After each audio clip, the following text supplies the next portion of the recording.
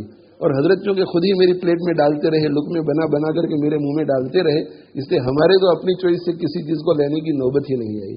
مگر حضرت کے دل میں یہ خیال آیا کہ اس کی اصلاح تو کرنی چاہیے کہ بھائی دال بھی کھانی چاہیے، اللہ کی طرف سے جو کچھ بھی ملے. تو حضرت نے جو ہے بہت بڑا لقمہ ایک لیا، یوں دال اس نے اٹھائی اور مجھے طرف دیکھ کر کے کہا کہ بیٹا اب دال. اخیر میں کہا کہ بیٹا اب دال، جو دال کھاتا ہے وہی اب دال بنتا ہے. مطلب یہ کہ جو مجاہدہ اختیار کرتا ہے، جفاکشی اختیار کرتا ہے، جو سادگی اختیار کرتا ہے، وہ اب دال بنتا ہے. اور پھر حضرت نے میں نے حضرت سے کہا، میں نے کہا حضرت مجھے تو دال بہت مرغوب ہے اور بہت پسند ہے، بس آج میں محروم رہا دال سے کہ آپ نے کھلائی ہی نہیں. تو بہرحال یہ آج کا بیان جو ہے ہر شخص اپنے دل میں اس کو جگہ دے. جو حضرات گھروں میں سن رہے ہیں، ماشاءاللہ مجھے موسم کی وجہ سے آج تو توقع ہی نہیں تھی کہ اتنی بڑی تعداد میں لوگ آئیں گے، لیکن تقریباً اتنے ہی لوگ ہیں، اتنے ہی بلکہ لوگ ہیں جتنے ہر مہینے آتے ہیں. اور جو لوگ غیر حاضر ہیں ان کی جگہ پر اور نئے لوگ آ گئے ہوں گے، پتہ نہیں. مجمع بہت بڑا ہے ماشاءاللہ. اللہ تعالیٰ شانہ سب کو جزائے خیر دے. اور آپ اس قربانی کر کے آئے ہیں، جو لوگ گھروں میں آئے ہیں وہ بھی معذور ہیں، اس لیے کہ انہوں نے بھی اچھا سوچا ہے کہ بھئی کہیں تکلیف نہ ہو جائے. تو اللہ تعالیٰ ان کو بھی برکتوں سے مالا مال فرمائے. اور آپ سب حضرات جو بڑی قربانی کر کے آئے اور رخصت کی بجائے عزیمت پر عمل کیا، تو اللہ تعالیٰ آپ حضرات کو بہت جزائے خیر دے، بہت برکتیں دے، اپنی معیت، اپنی محبت، اپنا تعلق نصیب فرمائے. آج جو باتیں کہی گئی ہیں ان پر مجھے بھی، آپ کو بھی، سب کو عمل کرنے کی توفیق عطا فرمائے. ہر قسم کے حرام سے بچنا ہے، حرام گناہوں سے بھی بچنا ہے، حرام غذا سے بھی بچنا ہے. اور اللہ تعالیٰ شانہ آپ سب حضرات کو عافیت کے ساتھ اپنے اپنے گھروں کی طرف پہنچا دے. اور اللہ تعالیٰ شانہ یہ جو شکل ہمارے ملک میں اس وقت ویدر کی ہو گئی ہے، یہ ہمارے گناہوں کی وجہ سے اگر ہے تو اللہ تعالیٰ ہمارے حال پہ رحم فرمائے اور اس بلا کو، آفت کو دور فرمائے. اس میں ہمارے لیے کوئی خیر ہے تو اللہ جل جلالہ امن والوں کو خیر بھی ہمیں نصیب کرے، پورے ملک والوں کو اللہ تعالیٰ مکمل عافیت عطا فرمائے. وآخر دعوانا الحمدللہ رب العالمین وصلی اللہ علی نبینا محمد وعلی آلہ واصحابہ اجمعین.